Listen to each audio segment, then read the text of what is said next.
As a homeschool mom of two, ages 13 and 11, I have found the use of graphic novels to be indispensable in our history education.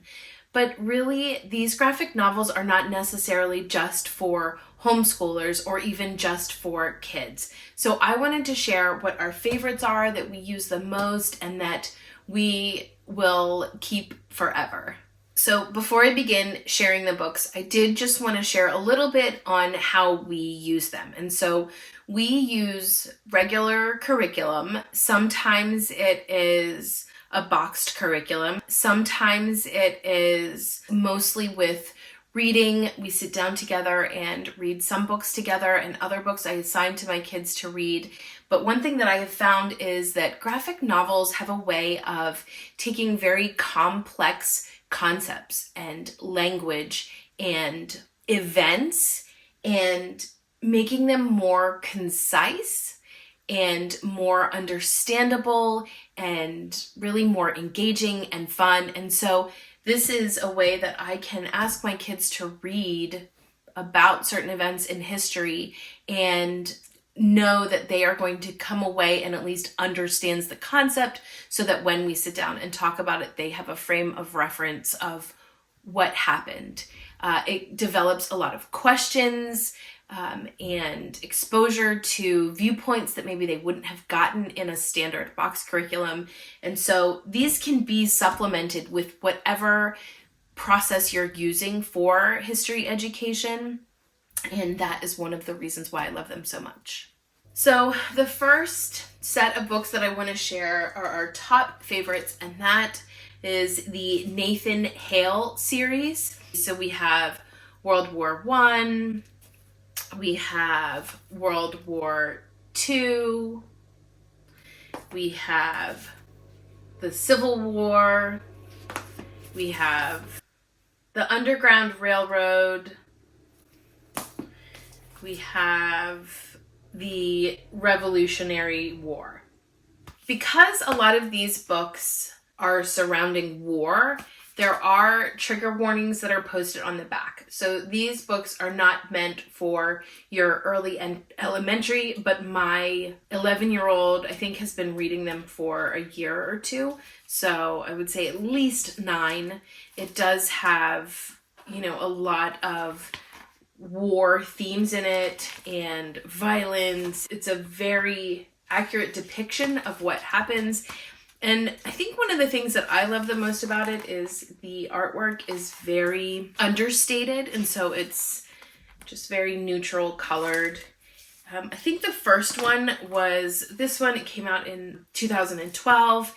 And one of the things that I love about these is that, especially for the older ones, they're very easy to find in good used condition on thrift books. So he has one more, I think, that is the Alamo, and then I think that is the set. Next, for my oldest, we discovered this in our guest Hollow Geography, which I keep meaning to share a favorite curriculums video. That is definitely at the top of it. But this is a graphic novel about the foundations of Chinese civilization by Jin Liu. And I love that it takes a very complex and long period of time and compiles it into this very succinct but own voices format for an older student to read. So my 13-year-old, I think, read this when she was 12, and so the content was appropriate for her and the concepts were, and so I would just really recommend looking into this if you are wanting to delve into Chinese civilization for your period in history. This set is probably most appropriate for at least middle to upper elementary because the font is pretty small and the words are pretty higher level. But this is a set by the Smithsonian Institution, and we currently have the first one, which is the Riplet Brothers, I think.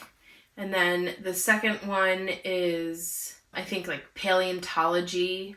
And then this one, I think, is Revolutionary War. And so it skips all over the place.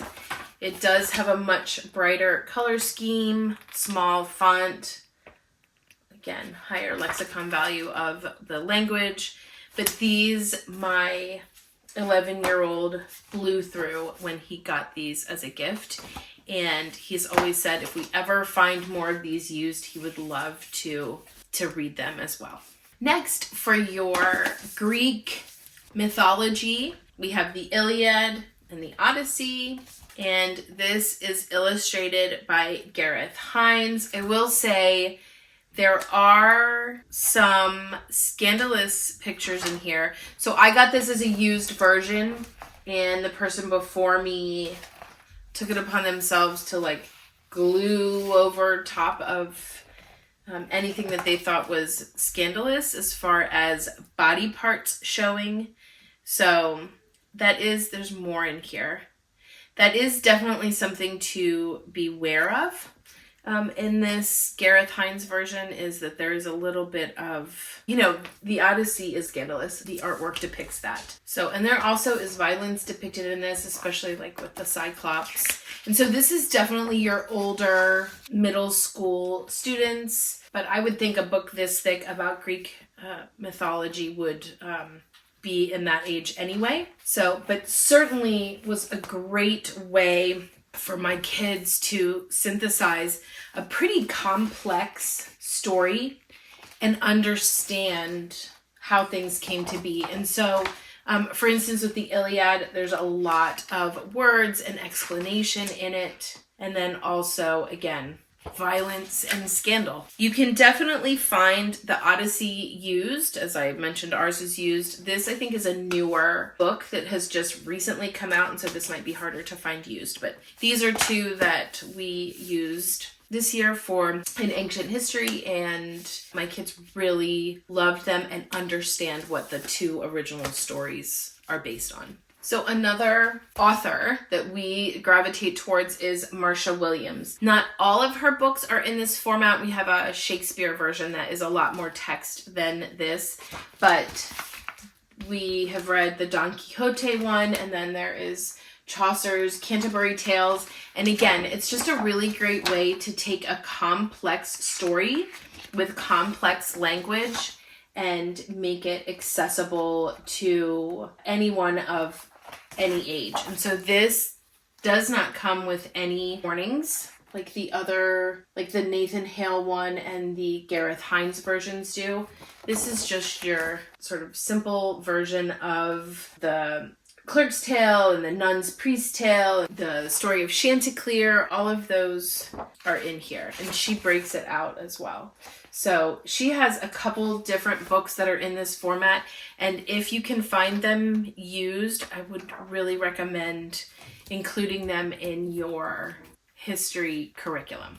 If you have any historical graphic novels that you enjoy using in your history curriculum, or that you just have enjoyed reading, please feel free to leave those down in the comments below. I am always open to learning about new books and series and illustrators and writers. Thanks so much for watching, and until next time.